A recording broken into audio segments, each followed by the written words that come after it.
আকাশপথে কার্গো সেবার জন্য একাধিক বন্দর চালু করছে সরকার। আজ সিলেট বিমানবন্দর থেকে শুরু হচ্ছে কার্গো ফ্লাইট। এই মুহূর্তে সিলেট ওসমানী আন্তর্জাতিক বিমানবন্দরে আছেন সহকর্মী কাজল আব্দুল্লাহ। সরাসরি যাচ্ছি তার কাছে।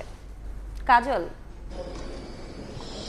সিলেট ওসমানী আন্তর্জাতিক বিমানবন্দর থেকে রপ্তানি কার্গো এবং আমদানি কার্গো সবকিছু মিলে এক নতুন দুয়ার উন্মুক্ত হলো। আজকে সেটি উদ্বোধন হবে।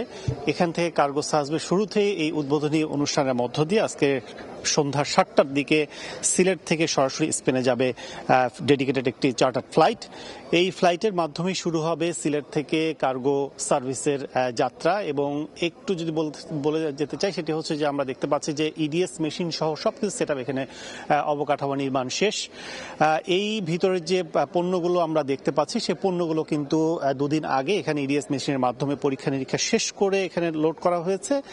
সন্ধ্যা 7টায় যে আগে যে ফ্লাইটটি আসবে, বিকাল 5টায় যে ফ্লাইটটি এখানে চলে আসবে চার্টার ফ্লাইটটি, সেই ফ্লাইটে মালগুলো লোড করে কিন্তু তারপর সন্ধ্যা 7টার দিকে 7:05 এখান থেকে যাত্রা করবে। আমরা যতটুকু জানতে পেরেছি সেটি হচ্ছে যে 60 টন পণ্য ছিল। এখন আমরা গত দুদিনে যে পণ্য এখানে আনলোড করা হয়েছে সেখানে আমরা জানতে পেরেছি যে ফ্রেড ফরওয়ার্ডের কাছ থেকে 66 টন পণ্য নিয়ে প্রথম বিমানটি এখান থেকে ছেড়ে যাবে।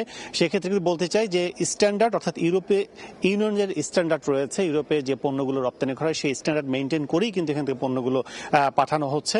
এর মধ্য দিয়ে পরনির্ভরতা থেকে বেরিয়ে আসা নতুন একটি দিগন্ত শুরু হলো বাংলাদেশের। সেক্ষেত্রে রপ্তানি যোগ্য পণ্য যে কার্গো সার্ভিসের একমাত্র আমাদের অবলম্বন ছিল শাহজালাল আন্তর্জাতিক বিমানবন্দর, সেখান থেকে বেরিয়ে এসে সিলেট একটি অন্যতম মাধ্যম হলো, যেখানে পরনির্ভরতা, অর্থাৎ কিছুদিন আগে ভারত সরকার অভ্যন্তরীণভাবে তাদের টার্মিনাল ব্যবহার করে, এয়ারপোর্ট ব্যবহার করে যে মালামাল বহির্বিশ্বে রপ্তানি ক্ষেত্রে বাংলাদেশের বাধ্যবাধকতা দিয়েছে, সেখান থেকে বেরিয়ে আসার একটি বড় একটি নজির স্থাপন করলো। যদিও এই কার্গো সার্ভিসটি জানুয়ারিতে চালু করার কথা ছিল, তবে বিভিন্ন স্ট্যান্ডার্ড পরীক্ষা নিরীক্ষার জন্য কিছুটা লেট হয়েছে। তবে আগামীতে সক্ষমতা যাচাই এবং সক্ষমতার যে রপ্তানির যে সক্ষমতা, সেটি কিন্তু শাহজালাল বিমানবন্দর এবং পরবর্তীতে সিলেট ওসমানী আন্তর্জাতিক বিমানবন্দর থেকে এই কার্গো সার্ভিস সম্পূর্ণভাবে রপ্তানির সক্ষমতা অর্জন করলো বাংলাদেশ। এবং বাংলাদেশ বিমানের মাধ্যমে, গ্রাউন্ড সার্ভিসের মাধ্যমে এটি কিন্তু যে কোনো দেশে এটি রপ্তানি সক্ষম।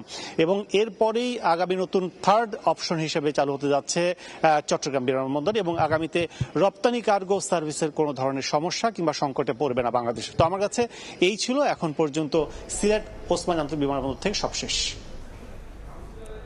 সরাসরি যুক্ত ছিলাম সিলেটে।